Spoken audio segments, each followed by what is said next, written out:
नमस्कार साथियों, मैं अरविंद कुमार मिश्रा। मैं आपका स्वागत करता हूं आपके अपने आसमास सिविल एकेडमी में। साथियों, आज जो है हम लोग एक नया विषय को लेकर के यहाँ पर आए हैं और उस विषय का नाम है आधुनिक भारत का इतिहास। वैसे तो जो पूरा भारत का इतिहास है वो 3 पार्ट में बटा हुआ है। पहला पार्ट जो है प्राचीन भारत का इतिहास, दूसरा पार्ट है मध्यकाल का इतिहास और तीसरा जो है आधुनिक काल का इतिहास। तो आज साथियों हम लोग का जो पॉइंट है वो है आधुनिक भारत का इतिहास। आधुनिक भारत के इतिहास को जनरली जो है हम लोग वहां से चालू करेंगे जहां पर विदेशी व्यापारियों का जो आगमन भारत में होगा। ठीक है, तो आज हमारा शुरुआत करते हैं आधुनिक भारत का इतिहास। आइए देखते हैं आगे।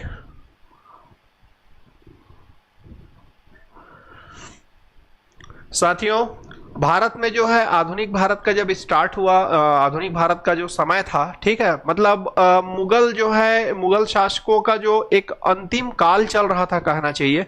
उस समय क्या हुआ, धीरे धीरे कुछ विदेशी जो यात्री थे उनका आगमन भारत में चालू हुआ।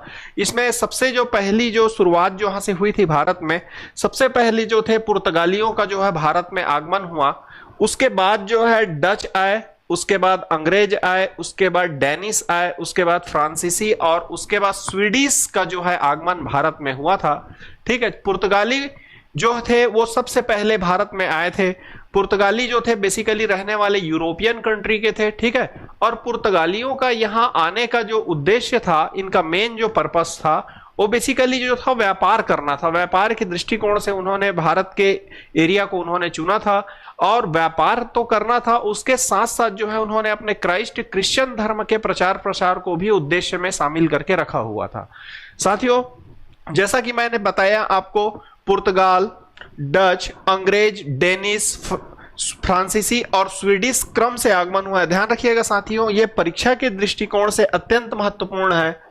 ये क्रम जो है हमेशा से पूछा जाता रहा है कि क्रम जो है यूरोपियों का जो क्रम था वो किस क्रम में आए थे। ध्यान दीजिएगा, ये एक क्रम में जमा हुआ है और इसका एक छोटा सा कोड भी है, याद रखने में आसानी होता है।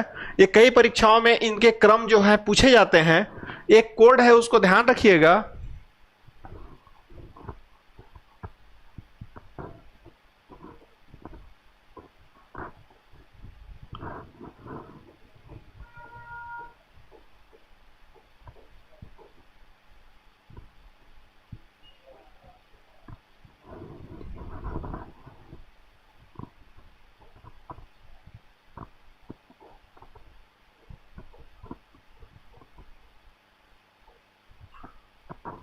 ध्यान दीजिएगा साथियों, ये एक छोटा सा कोड है जिस कोड में कोई किसी से कह रहा है पूड़ी अंग्रेज को दे फ्रांसवी, मतलब ये एक क्रम है इनके आने का। जैसे ये पूड़ी से हो जाएगा पुर्तगाल,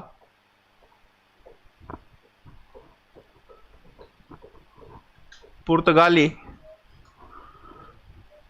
ये डी से हो जाएगा डच, अंग्रेज,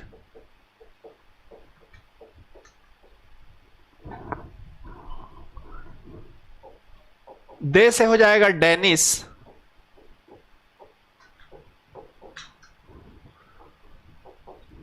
फ्रा से हो जाएगा फ्रांसीसी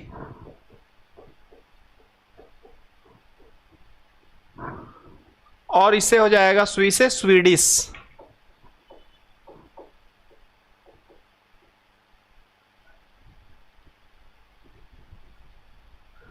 स्वीडिश ये इनका क्रम था। तो ये जो कोड मैंने बताया, इस कोड को याद रखिएगा। इससे इस क्रम को याद रखने में आपको क्या होगी, कहीं ना कहीं आसानी होगी। ठीक है, देखिएगा, सबसे पहले जो है पुर्तगाली भारत में आए। ठीक है, पुर्तगाली जब भारत में आए तो जब कोई भी हमारे इंडिया में आए, हम तो अभी वर्तमान में आधुनिक भारत के बारे में बात कर रहे हैं। उसके पहले जो है मुगल जो थे वो भारत में आए थे। ठीक है, मुगल जब भारत में आए थे तो वो सिर्फ आक्रमण करते थे और आक्रमण करके क्षेत्र का विस्तार नीति पे काम करते थे, यहाँ के राजाओं को पराजित करते थे और क्षेत्र पे अपना कब्जा करते थे। ये तो था ही, लेकिन इसके साथ साथ में वो अपने साथ में कई प्रकार की चीजें, जैसे सबसे बड़ी जो चीजें होती थी कला और संस्कृति भी वो अपने देश से हमारे देश में क्या करते थे, लेकर के आते थे। वैसे ही जब पुर्तगालियों का जब भारत में आगमन हुआ तो वे अपने साथ अपना उद्देश्य तो लेकर के आए ही थे कि हमको यहाँ पे व्यापार करना है, यहाँ पर अपने अपने धर्म का प्रचार प्रसार करना है। उसके साथ साथ उन्होंने कई अन्य चीजें भी लाई, जैसे वर्तमान जो हमारा भारत है, आज का जो भारत है, उसमें कई देशों की कला और संस्कृति क्या है, समाहित है। ठीक है, तो यूरोपियों ने कई कल्चर्स भी हमको अपने विरासत में दे करके गए यहां से। तो यूरोपियों के आगमन के क्रम में हम सबसे पहले पुर्तगालियों के ही आगमन को देखते हैं। ठीक है, तो आइए देखते हैं कि पुर्तगाल कहां पर था और शुरुआत में कैसे उनका एंट्री यहां पर हुआ। ठीक है, देखिएगा ये फोटो जो दिख रहा है, ये फोटो है वास्को डी गामा का। किसका फोटो है? Vasco D gamma. इनका नाम था वास्को डी गामा। आज केरल में भी एक स्थान का नाम वास्को डी गामा इनके नाम पे रखा गया है, और भारत सरकार जो है इनके नाम पर एक एक्सप्रेस भी चलाती है, वास्को डी गामा एक्सप्रेस के नाम से। ये बेसिकली जो थे एक नाविक थे, और ये जो है पुर्तगाल में लिस्बन से निकले थे। साथियों देखिएगा ये एक वर्ल्ड मैप है, मैंने बताया वास्को डी गामा जो है लिस्बन से निकले थे। लिस्बन था कहां पर? आइए देखते हैं, इस मैप के माध्यम से अपन जानने की कोशिश करते हैं कि लिस्बन है कहां पर। देखिएगा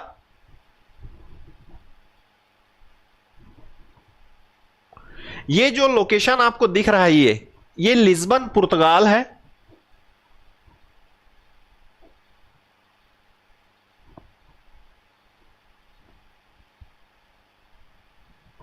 ये लिस्बन पुर्तगाल का लोकेशन है, और जो वास्को डी गामा थे अपने नाव को लेकर के निकले, घूमते घूमते घूमते घूमते वो जो है इस रास्ते से ऐसे करके निकले थे। और देखिएगा साउथ अफ्रीका के कॉर्नर से होते हुए ये केप ऑफ गुड उत्तमाशा द्वीप है, यहां केप ऑफ गुड है साउथ अफ्रीका का। यहां से वे चलते चलते वे केरल के कालीकट बंदरगाह के निकट पहुंचे थे। ये इनका मार्ग था, मतलब ये अफ्रीका को टच करते हुए निकले थे, अटलांटिक ओशियन को क्रॉस करते हुए इंडियन ओशियन पे वे एंट्री किए थे, और इंडियन ओशियन से होते हुए वो कहां पे पहुंचे थे? केरल के कालीकट बंदरगाह में। जब वे केरल के कालीकट बंदरगाह में पहुंचे तो वहां पे कालीकट के राजा थे जिनका नाम था राजा जमोरिन, और जमोरिन ने जो है उनका पुरजोर वहां पे क्या किया था? स्वागत किया था। ऐसा कहा जाता है कि जो वास्को डी गामा थे जब वहां से निकले तो उनके साथ एक उनका पथ प्रदर्शक था जिसका नाम था अब्दुल मजीद। अब्दुल मजीद के मार्गदर्शन से जो है वो केप ऑफ गुड या उत्तमाशा द्वीप, अफ्रीका के उत्तमाशा द्वीप होते हुए केरल के कालीकट बंदरगाह के नजदीक पहुंचे थे, जहां पे जमुरीन नामक राजा ने उनका स्वागत किया था। परंतु यहां पे कुछ अरब के जो लोग थे, सऊदी अरब से जो संपर्क रखने वाले थे, वो अरब के व्यापारियों ने इसका विरोध भी किया था। ठीक है, अब उसका विरोध करने का रीजन सामान्यता जो था व्यापार को लेकर के था कि इनके क्षेत्रीय जो व्यापार है उन पे हस्तक्षेप कहीं यूरोपियों को बढ़ ना जाए। अगर यूरोपियों का हस्तक्षेप यहाँ के व्यापार में बढ़ता तो अरब कुछ कंट्री के जो व्यापारी थे उनको कहीं ना कहीं लॉस हो सकता था। इस कारण जो है अरब के कंट्री के जो व्यापारी थे वो इनके यात्रा से जो थे खुश नहीं थे।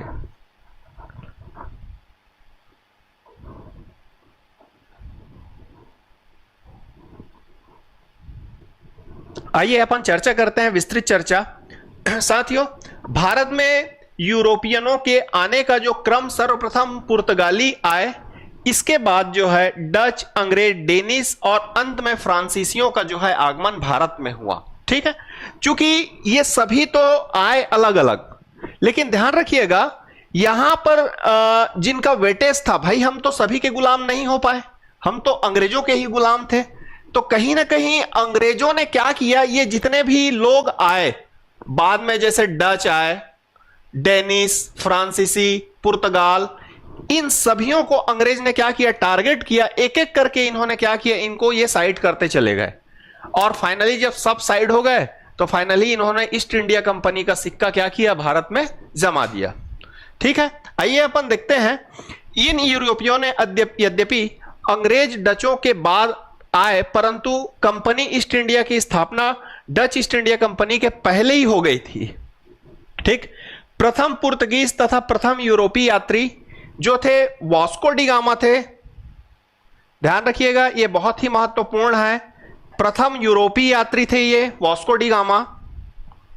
ये इनका यहां पे फोटो जो है लगा हुआ है वास्को डी गामा का, ठीक है। लिस्बन से ये निकले थे, मैंने अभी थोड़ी देर पहले आपको मैप में बताया, लिस्बन से ये निकले थे और 90 दिनों की यात्रा के पश्चात जो है, समुद्री यात्रा के पश्चात जो है भारत पहुंचे। और उनके जो पथ प्रदर्शक थे, जो रास्ता बताने वाले थे, उनका नाम था अब्दुल मजीद, जो कि गुजरात के रहने वाले थे। और उनके सहयोग से वे सौ गैब्रियाल नामक जहाज से, कौन से जहाज से, सौ गैब्रियाल नामक जहाज से 20 मई 1498 के दिन वे जो है कालीकट बंदरगाह, कालीकट जो है केरल राज्य में स्थित है, कालीकट बंदरगाह पर जो है पहुंचे। और कालीकट बंदरगाह मतलब कालीकट जो है मालाबार तट पर स्थित है, केरल के मालाबार तट पर इसका लोकेशन है। और कालीकट पे हिंदू शासक राजा जमोरिन, हिंदू शासक जो जमोरिन थे, उन्होंने वास्को डी गामा का क्या किया, स्वागत किया था, ठीक है। ध्यान रखिएगा साथियों, ये वास्को डी गामा जो थे प्रथम यूरोपीय यात्री थे, जो 1498 पे क्या किए थे, भारत में आए थे। और कालीकट बंदरगाह जो मालाबार तट पर स्थित है, वहां पर वे उतरे थे। तो ये परीक्षा के दृष्टिकोण से बहुत ही अत्यंत महत्वपूर्ण है, इस पॉइंट को याद रखिएगा।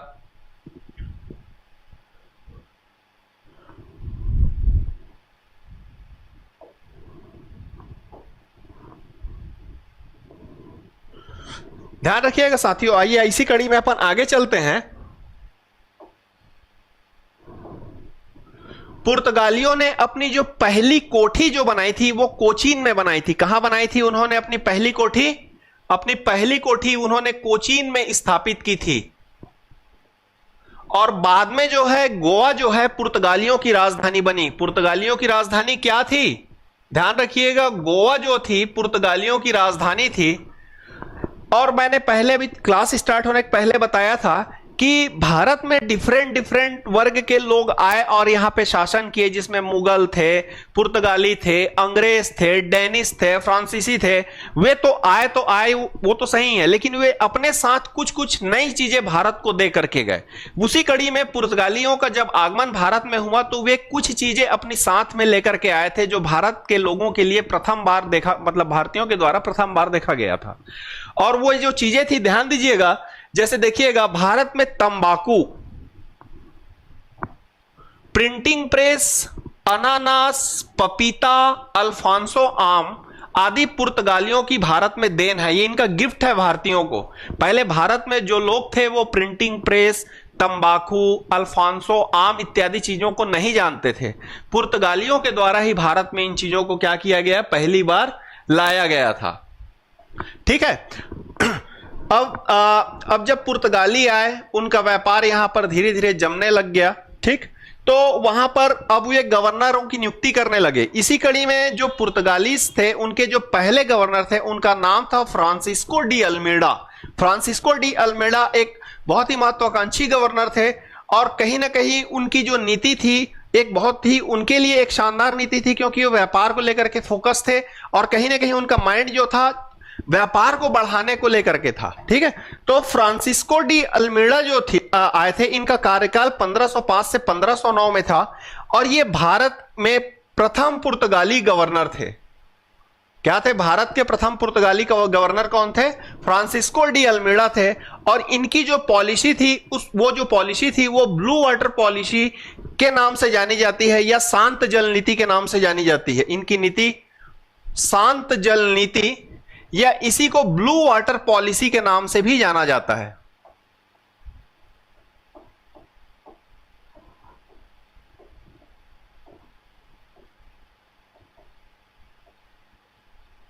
इनकी नीति जो है ब्लू वाटर पॉलिसी, ये परीक्षा में पूछा जाता है, अत्यंत महत्वपूर्ण है। उसके बाद अगले जो गवर्नर आते हैं, अल्बुकर्क आते हैं। पुर्तगाली साम्राज्य के वास्तविक संस्थापक अल्बुकर्क को कहा जाता है। और अल्बुकर्क जो थे, एक कहीं ना कहीं इनमें एक योद्धा वाला गुण था और क्षेत्र विस्तार की नीति, लड़ाई झगड़े में ये बहुत ज्यादा सक्रिय रहा करते थे। तो ध्यान रखिएगा, अल्बुकर्क जो थे भारत में पुर्तगाली साम्राज्य के वास्तविक संस्थापक कहे जाते हैं। यह भी क्वेश्चन पूछा जाता है परीक्षा में, ध्यान रखिएगा साथियों, ये महत्वपूर्ण है ये, ठीक है। और अल्बुकर्क वास्तविक संस्थापक कहे जाते हैं। और ध्यान रखिएगा, मैंने बताया ये कहीं ना कहीं एक योद्धा प्रवृत्ति के थे। तो अल्बुकर्क जो थे, ध्यान रखिएगा, यहां देखिएगा इस पॉइंट को, पुर्तगाली गवर्नर अल्बुकर्क ने 1510 में गोवा को बीजापुर रियासत से छीना था। मैंने कहा भी थोड़ा देर पहले ये योद्धा थे, लड़ाई झगड़े में सक्रिय थे। तो गोवा को जो है बीजापुर जो साम्राज्य था वहां के शासकों से उन्होंने क्या किया था, छीन लिया था। और इनके ही काल में अंग्रेजों ने दक्षिण में अपना पहला कारखाना मछलीपट्टनम मतलब वर्तमान का आंध्र प्रदेश, तथा पूर्व में पहला जो कारखाना था इनका उड़ीसा में लगा था। पूर्व में पहला कारखाना उड़ीसा, और जो है दक्षिण का जो अंग्रेजों ने जो दक्षिण में अपनी पहली जो कारखाना लगाई थी वो था मछलीपट्टनम में, ठीक है। यह महत्वपूर्ण ध्यान रखिएगा। आधुनिक कोच्चि जो था, पहले जो था पुर्तगालियों का उपनिवेश था, जिसे बाद में डचों ने क्या कर लिया था, अपने अधिकार में ले लिया था, ठीक।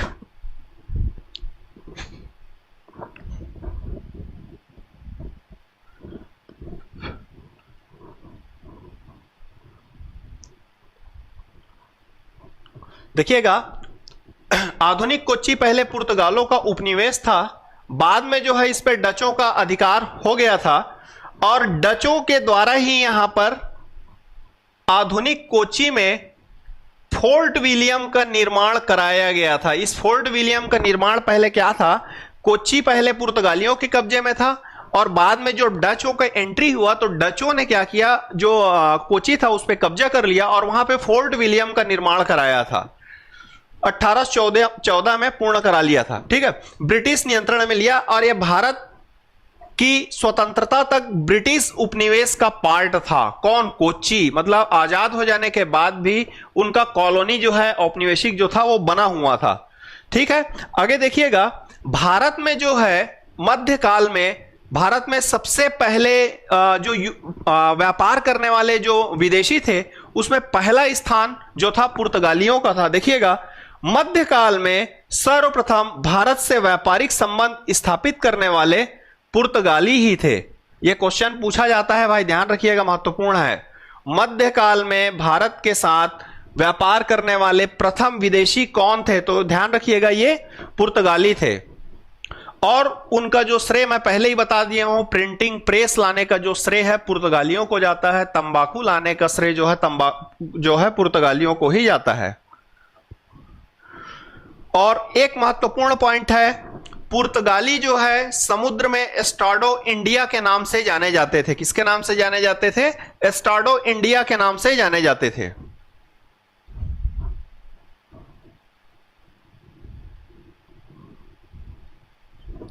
साथ ही जैसे ही पुर्तगाली आए उसके बाद डचों का आगमन हुआ।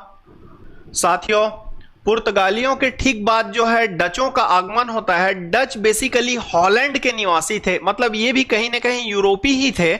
डच, प्रथम जो डच यात्री था भारत का, उनका नाम था डहस्तमान। उनका क्या नाम था, डहस्तमान। प्रथम डच यात्री का जो नाम था वो था डहस्तमान। और डच जो थे मुख्यतः हॉलैंड के रहने वाले थे। कहां के रहने वाले थे, हॉलैंड के वासी थे। और ये जैसे ही आए 1602 में जो है United East India Company of Netherland की स्थापना हुई थी। United East India Company of Netherland की स्थापना इनके द्वारा की गई थी। और इन्होंने भारत में जो है अपनी पहली फैक्ट्री जो खोली थी उन्होंने मछलीपट्टनम में खोली थी। कहां पे खोली थी, मछलीपट्टनम, जो वर्तमान के आंध्र प्रदेश में स्थित है। फैक्ट्री की स्थापना 1605 में इन्होंने की थी, ठीक है। आगे देखिएगा साथियों, 1759 में जो है बेदरा का युद्ध होता है। किसका युद्ध होता है, बेदरा का युद्ध होता है। और बेदरा के युद्ध में जो डच हैं वो अंग्रेजों से पराजित हो जाते हैं। क्योंकि मैंने पहले ही कहा था कि आए तो सभी क्रम से हैं, लेकिन सिक्का हम गुलाम तो अंग्रेजों के थे, कभी डच के गुलाम रहे ना, कि कभी पुर्तगालियों के गुलाम रहे ना, कभी फ्रांसीसियों के गुलाम रहे। क्योंकि अंग्रेज जो जब आए अंग्रेजों ने क्या किया, ये जितने भी देश के लोग यहाँ पे व्यापारी जो आए थे उनको युद्ध कर करके किनारे कर दिया, और जैसे ही सब किनारे हो गए उन्होंने अपना ईस्ट इंडिया कंपनी का सिक्का भारत में ठोक दिया, और जैसे ही सिक्का लगा भारत में ईस्ट इंडिया कंपनी का, उसके बाद हम देशवासियों का क्या हो जाता है, शोषण चालू हो जाता है ईस्ट इंडिया कंपनी के माध्यम से। तो अंग्रेजों ने सबसे पहले इनको किनारे करने का काम किया। तो जैसे ही अंग्रेज जो थे, अंग्रेजों ने क्या किया, बेदरा के युद्ध में डचों को पराजित कर दिया। ठीक है, ये बेदरा का जो युद्ध था, ध्यान रखिएगा, बेदरा का युद्ध 1759 में लड़ा गया था, जिसमें जो थे डच शक्ति का अंत हो जाता है। मतलब डच क्या हो जाते हैं, बेदरा के युद्ध में पूर्णतः हार जाते हैं, क्योंकि डच जो भारत में आए थे उनका भी उद्देश्य कहीं ना कहीं व्यापार था, और डच जो थे मुख्यतः जो है मसाला, सूती कपड़ा, शोरा आदि का व्यापार करते थे। जैसे देखिएगा केरल का जो मालाबार तट था वो मसाला के लिए फेमस था, और कोरोमंडल तट जो था वो सूती वस्त्र के लिए फेमस था। ऐसा कहा जाता है कि जो वास्को डी गामा पुर्तगाली यात्री था, जब फर्स्ट टाइम भारत आया और यहां से गया वापस वो, तो यहां से कुछ मसाले और कुछ जड़ी बूटियों को लेकर के गया था, और उन जड़ी बूटियों को जो वहां पर यूरोप में जब पहुंचा तो वहां सेल करने के बाद वो यहां से जितने में खरीदा था उसकी 60 गुना पैसा क्या किया था, वो अर्जित किया था। मतलब वो यहां से 1 रुपए में लेके गया था और वहां जाके 60 रुपए में बेचा था। तो वहां पर जाने के बाद उसने ढिंढोरा पीटा था कि वहां पे जो है मसाला और जड़ी बूटियों को लेकर के भारत क्या है, उन्नत है। ठीक है, यहां पर भी सेम कंडीशन था। जो डच थे वो मालाबार तट से क्या करते थे, मसाला खरीदते थे, और कोरोमंडल तट से सूती वस्त्र को खरीदा करते थे। डच मुख्यतः जो है भारत में मसाला, सूती वस्त्र, नील और सोरा का ही निर्यात किया करते थे।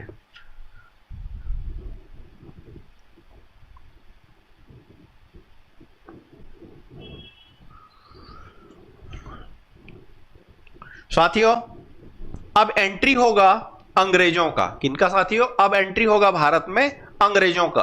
क्योंकि इनका ही एंट्री जो था वो अन्य जो व्यापारी थे, अन्य देशों के व्यापारी थे, इन्होंने क्या किया, उनको खदेड़ के भगा दिया और ईस्ट इंडिया कंपनी की स्थापना की, और उसी कंपनी के माध्यम से भारतवासियों का चालू होता है शोषण।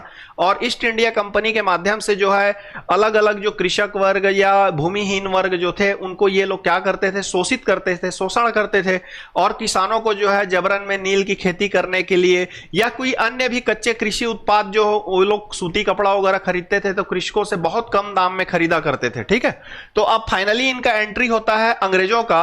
ध्यान दीजिएगा साथियों, जॉन मिल्डन हॉल नामक जो अंग्रेज था भारत में पहली बार जो है थल मार्ग से भारत पहुंचा था। अब थल मार्ग सुन के अजीब लगता है, लेकिन मैं आपको बताना चाहूंगा कि भारत से लंदन तक का बस चला करता था आजादी के पूर्व, जो कि पाकिस्तान से टर्की होकर के सीधा निकल जाता था लंदन। ठीक है, जर्मनी होते हुए लंदन तक निकलता था। अब वो रास्ता हमारे लिए बंद हो चुका है क्योंकि बीच में पाकिस्तान अलग हो गया। वो रास्ते जो हैं अलग हैं क्योंकि वो आतंक प्रभावित क्षेत्र है, तो वहां से कोई अब थल मार्ग पूर्णतः बंद हो गया है। लेकिन भारत से यूरोप तक का जो है थल मार्ग हुआ करता था, और पहला जो थल मार्ग से आने वाला जो अंग्रेज था उसका नाम था जॉन मिल्डन हॉल। देखिएगा, अब जैसे ही अंग्रेजों का आगमन हुआ 1599 में उन्होंने मर्चेंट एडवेंचर्स नामक कंपनी जो है नामक व्यापारिक संस्था की यहां पे क्या की थी, उन्होंने स्थापना हुई थी। 1599 में मर्चेंट एडवेंचर्स नामक व्यापारिक संस्था की स्थापना हुई थी। कालांतर में 1 साल बाद जो है ये मर्चेंट एडवेंचर्स का नाम बदल के क्या कर दिया जाएगा, ब्रिटिश ईस्ट इंडिया कंपनी नाम कर दिया जाएगा। देखिएगा, इसकी स्थापित कंपनी हुई थी महारानी एलिजाबेथ से 15 वर्ष हेतु पूर्व देशों से व्यापार करने का एकाधिकार मिला। ठीक है, मर्चेंट एडवेंचर्स कंपनी को पूर्व के देशों में 15 साल का व्यापार करने का अधिकार मिला था, और कालांतर में इस कंपनी का जो नाम क्या हो जाएगा, ईस्ट इंडिया कंपनी के नाम से जो है स्थापित हो जाएगा। और ईस्ट इंडिया कंपनी की स्थापना कब हुई थी, 1600 में। यह पूछा जाता है, ध्यान रखिएगा। 1599 में इसका नाम था मर्चेंट एडवेंचर्स, और 1600 में इसका नाम क्या हो जाएगा, ईस्ट इंडिया कंपनी। और यही जो कंपनी है भारत में अंग्रेजों का क्या करती है, भरण पोषण करती है, और इसी कंपनी के माध्यम से अंग्रेज जो है भारतीय और आम जनता या छोटे कृषक या भूमिहीन कृषक का क्या करना चालू कर देते हैं, शोषण करना चालू कर देते हैं। साथियों 1608-1609 ईस्वी में अंग्रेज दूत था कैप्टन हॉकिंस। क्या नाम था? 1608-9 में अंग्रेज दूत जिसका नाम था कैप्टन हॉकिंस, और 1615 में अंग्रेज दूत टॉमस रो जो है मुगल दरबार में पहुंचे थे। और उस समय भारत में जो है जहांगीर शासक हुआ करते थे, मुगल शासक थे जहांगीर, और जहांगीर के काल में जो है इन दोनों अंग्रेज दूतों का जो है आगमन हुआ था। इसको ध्यान रखिएगा, ये एक महत्वपूर्ण पॉइंट है। ठीक है, अंग्रेजों ने जो है अपनी जो पहली फैक्ट्री है, अंग्रेजों के द्वारा पहली फैक्ट्री की जो स्थापना की गई थी, उन्होंने सूरत में जो है स्थापित की थी। पहली फैक्ट्री कहां पे की थी स्थापित? सूरत में की थी। और दक्षिण में जो है उन्होंने पहली कोठी की स्थापना मछलीपट्टनम में की थी। कहां पर की थी? मछलीपट्टनम, जो आंध्र प्रदेश में स्थित है। और पहली फैक्ट्री खोलने, ये प्रिंट गलत हो गया है, पहली फैक्ट्री खोलने की अनुमति उन्होंने जहांगीर से ली थी। किससे ली थी? जहांगीर से ली थी। ठीक है,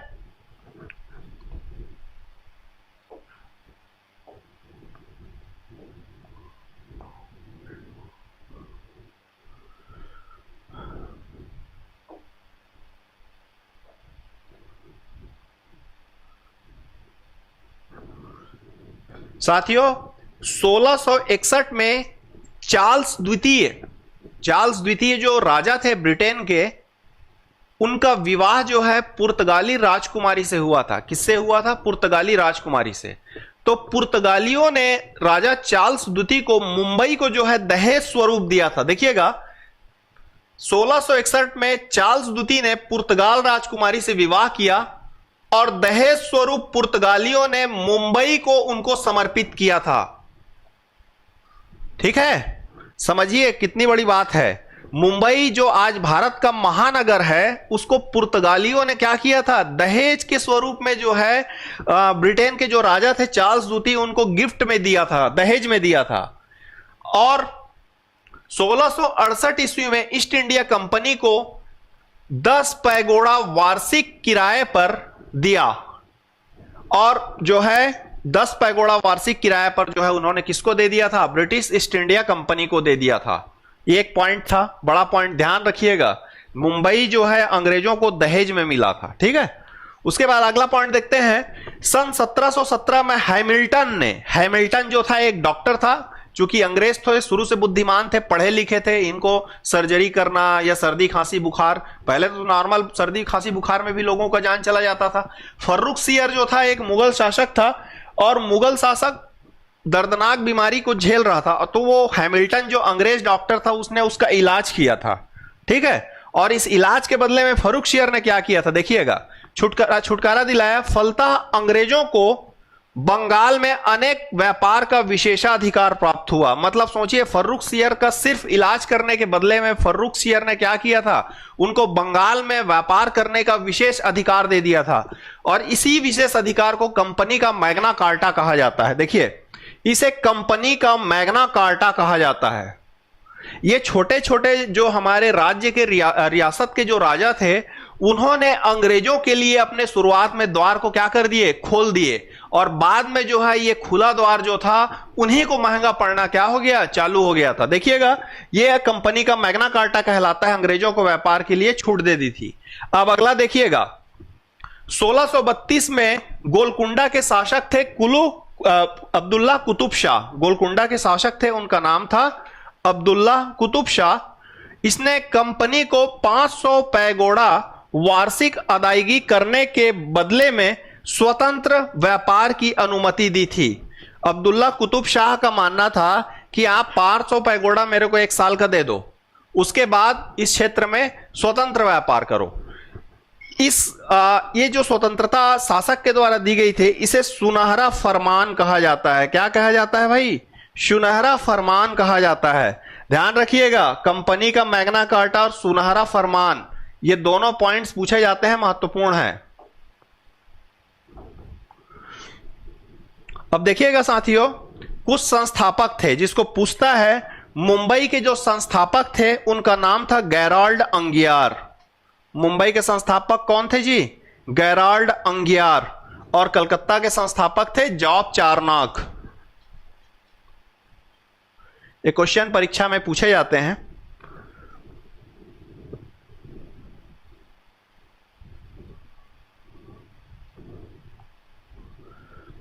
अब उसके बाद जो है एंट्री होता है फ्रेंच का।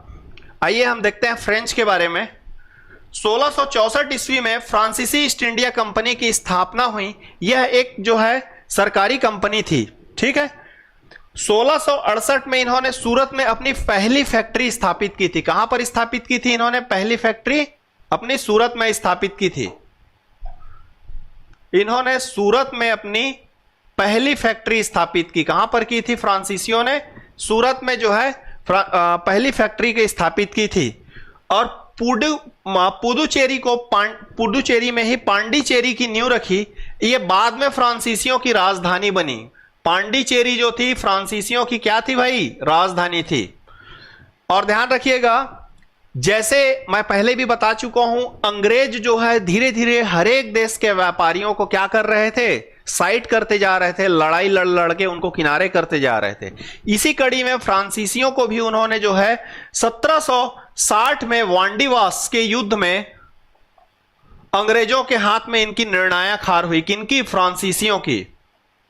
अंग्रेजों के हाथ में इनकी निर्णायक हार हुई। इस फ्रांसीसियों का जो संगठन जो आया था, फ्रांसीसी जो आए थे, इसमें एक व्यक्ति था, गवर्नर था वो, जिसका नाम था डुप्ले। क्या नाम था? फ्रांसीसी गवर्नर डुप्ले। डुप्ले जो था विस्तारवादी नीति पे काम करता था।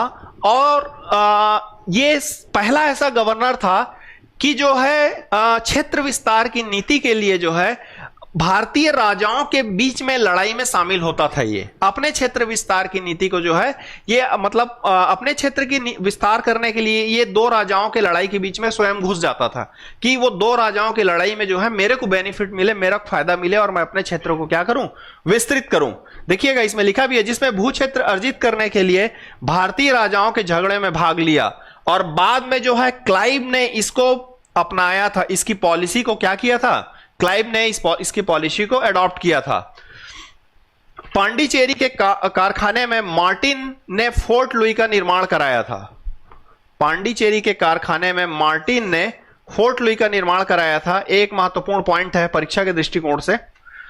अंग्रेज व फ्रांसीसियों के मध्य कर्नाटक का युद्ध हुआ, जिसमें फ्रांसीसी पूर्णतः क्या हो गए? परास्त हो गए। तो ध्यान रखिएगा, अंग्रेज और फ्रांसीसियों के मध्य में दो युद्ध लड़े गए। एक तो वांडीवास का युद्ध लड़ा गया और दूसरा कर्नाटक का युद्ध लड़ा गया। ये वांडीवास का युद्ध और कर्नाटक का युद्ध, ये दोनों पूछा जाता है भाई, ध्यान रखिएगा, महत्वपूर्ण है साथियों। तो जैसा कि हमने देखा कि पहले पुर्तगालियों का आगमन हुआ, उसके बाद डच आए, उसके बाद अंग्रेज आए, उसके बाद फ्रांसीसी आए, फिर स्वीडिश आए, है ना। तो फाइनली जो है ये सिक्का को जो है अंग्रेज भारत में जमाना चाहते थे और इसलिए उन्होंने किसी और भी देश के सिक्के को यहां पर जमने नहीं दिया। उन्होंने बेदरा के युद्ध में डच को बाहर कर दिया और पुर्तगाल जो थे वो पहले ही डचों से बाहर हो गए थे। डच जो है लड़ाई करके पुर्तगालियों को पहले ही बाहर कर चुके थे। उसके बाद डचों को जो है अंग्रेजों ने बाहर कर दिया। उसके बाद में फ्रांसीसी आए, तो फ्रांसीसियों को भी अंग्रेजों ने क्या किया? वांडीवास के युद्ध और कर्नाटक के युद्ध में खदेड़ दिया।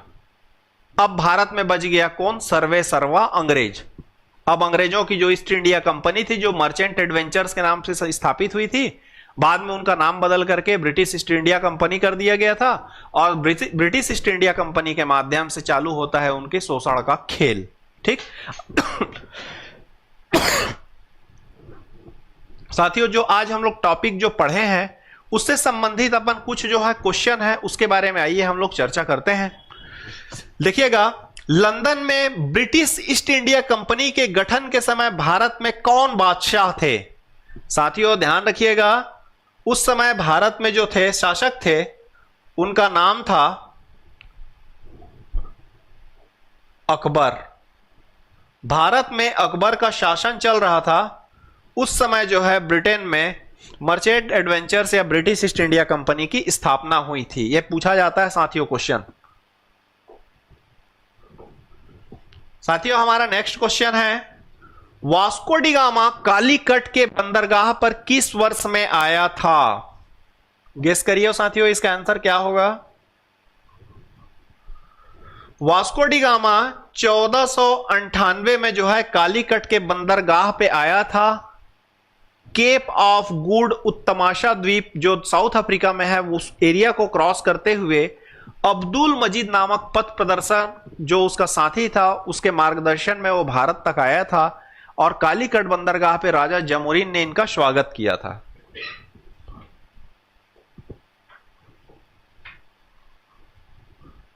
साथियों नेक्स्ट क्वेश्चन देखिएगा, भारत में पुर्तगाली शक्ति का वास्तविक संस्थापक कौन था? कौन था पुर्तगाली शक्ति का वास्तविक संस्थापक? मैंने बताया जो अल्बुकर्क था, यह साम्राज्यवादी विस्तार नीति से संबंध रखने वाला एक पुर्तगाली गवर्नर था जो कि अपने विस्तारवादी नीति के लिए जाना जाता था। और ध्यान रखिएगा पुर्तगाल शक्ति का जो वास्तविक संस्थापक था वो अल्बुकर्क था। ठीक है,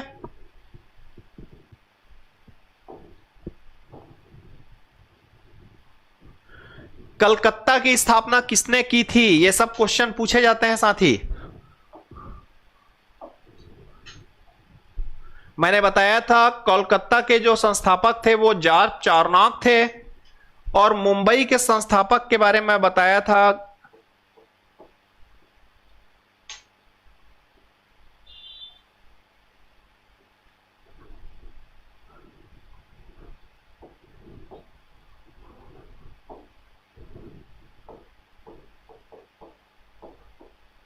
गेराल्ड अंगियार, जो मुंबई के संस्थापक थे। और मुंबई को जो है दहेज में दिया गया था। पुर्तगाल राजकुमारी का विवाह जो है ब्रिटेन के राजकुमार से जब शादी हो रहा था तो पुर्तगालियों ने जो है अंग्रेजों को क्या किया था जी, मुंबई को गिफ्ट में दे दिया था, दहेज में दे दिया था। हमारा नेक्स्ट क्वेश्चन है, निम्नलिखित में से किसने वास्को डी गामा का कालीकट में स्वागत किया था? मतलब वास्को डी गामा जब भारत आया था उसके स्वागतकर्ता कौन थे? बताइए इसका आंसर भाई लोग, आप लोग। इसका सही आंसर है राजा जमोरिन, जो हिंदू शासक थे कालीकट क्षेत्र के। उन्होंने वास्को डी गामा का पुरजोर स्वागत किया था बंदरगाह पर।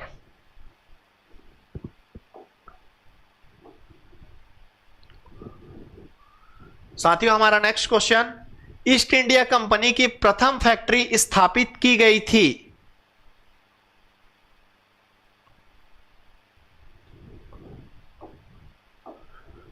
साथियों इसका सही आंसर है सूरत में। कहां पर की गई थी स्थापित?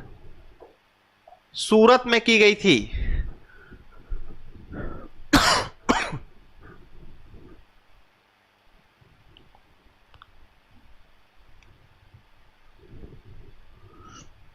साथियों अगला क्वेश्चन, वांडीवास के युद्ध में किसने किसको हराया था?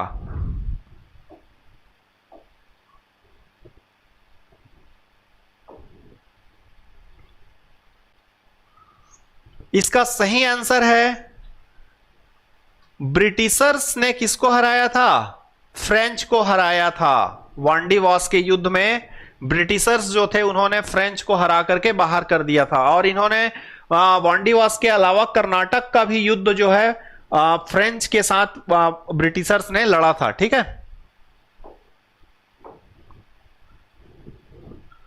साथियों हमारा नेक्स्ट क्वेश्चन देखिए, क्वेश्चन क्या कह रहा है, निम्न यूरोपीय शक्तियों ने भारतीय व्यापार में समय समय पर प्रवेश किया। देखिएगा क्वेश्चन के माध्यम से यह पूछना चाह रहा है कि इनका क्रम क्या है आने का। मैंने आपको एक कोड बताया था, याद आ रहा है कोड? क्या बताया था? मैंने कोड बताया था पूड़ी,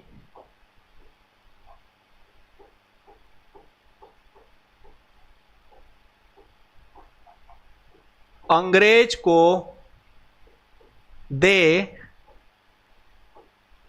फ्रांसवी।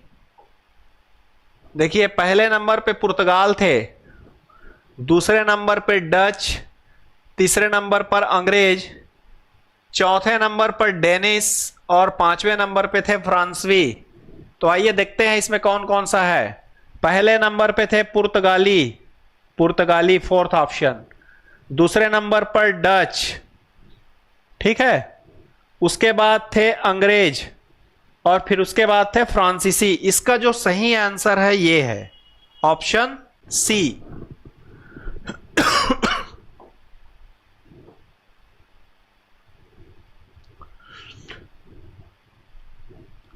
निम्न में से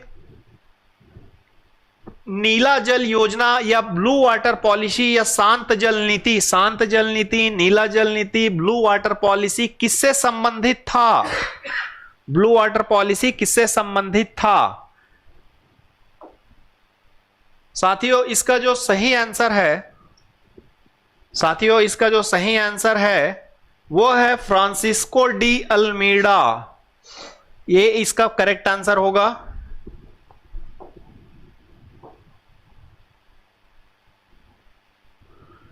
साथियों बेदरा का युद्ध कब लड़ा गया था? बताइए इसका आंसर क्या है?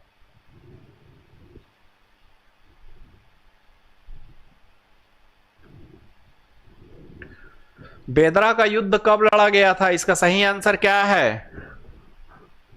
साथियों ध्यान रखिएगा, इसका सही आंसर है 1759। और एक कोड याद रखिएगा, इसका एक छोटा सा कोड बता दे रहा हूं। हम छत्तीसगढ़िया लोग हैं, बेंद्रा सबके घर में कूद रहा है। यहां जंगल तो पूरा काट खाए हम लोग, तो बेंद्रा हमारे ही घर में कूद रहा है। तो बेंद्रा कैसे कूद रहा है जी? डच डच कूद रहा है। तो ध्यान रखिएगा, बेंद्रा का जो युद्ध था या बेदरा का युद्ध था वो अंग्रेजों ने डचों से किया था, और अंग्रेजों ने बेदरा के युद्ध में डचों को परास्त करके क्या कर दिया था? भगा दिया था, हटा दिया था अपने कंपटीशन से। तो 1759 में जो है बेदरा का युद्ध लड़ा गया था।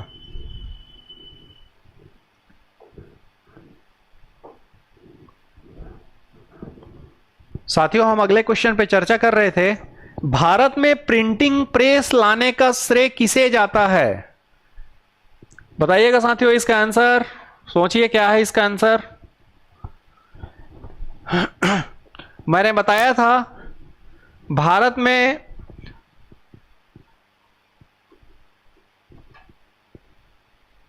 प्रिंटिंग प्रेस, तंबाकू, अल्फांसो आम, अनाशपति, ये सभी चीजों का लाने का श्रेय जो जाता है वो पुर्तगालियों को जाता है। Option B is correct answer.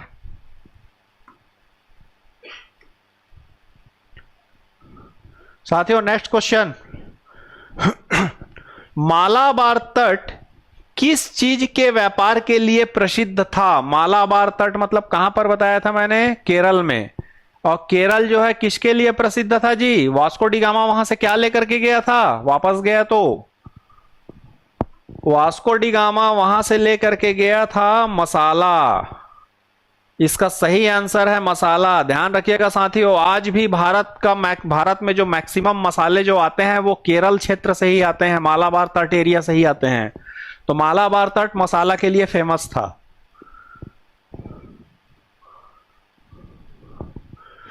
Next question, Kochi में फोर्ट विलियम का निर्माण किनके द्वारा किया गया था? ये फोर्ट विलियम है, यहां पे थोड़ा टाइपिंग मिस्टेक है, करेक्ट कर लीजिएगा। ये फोर्ट विलियम है।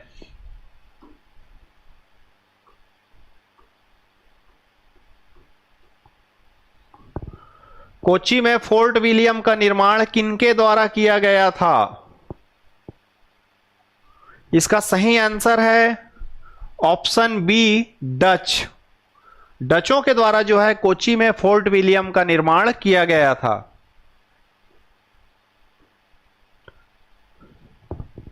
नेक्स्ट क्वेश्चन, इनमें से कौन भू अर्जित करने के लिए भारतीय राजाओं के झगड़े में भाग लिया? भारतीय राजाओं के झगड़े में घुसता था कौन? इसका सही आंसर है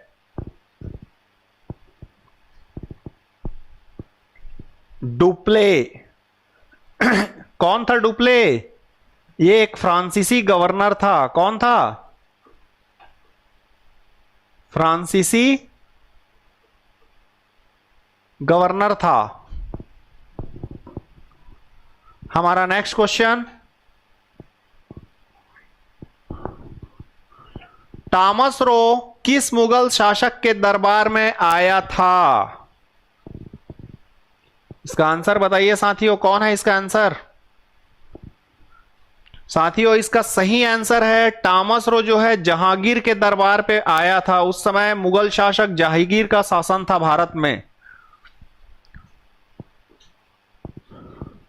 साथियों हमारा next question,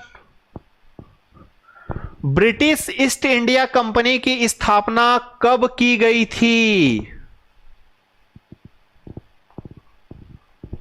British east India company की स्थापना कब की गई थी? साथियों मैं उम्मीद करता हूं इसका आंसर आप सभी बताएंगे। ठीक है, तो ये इसका आंसर मैं आप सभी के लिए छोड़ता हूं। और हमारी जो नेक्स्ट क्लास होगी, आधुनिक भारत में ब्रिटिश शक्ति का उदय और विकास से संबंधित जो क्लास होगा वो हमारा नेक्स्ट टॉपिक होगा। और अगर साथियों अगर आज का क्लास आपको पसंद आया, अगर क्लास पसंद आया हो तो वीडियो को लाइक एंड शेयर जरूर कीजिएगा। Thank you. Upon next class में फिर से उपस्थित होंगे।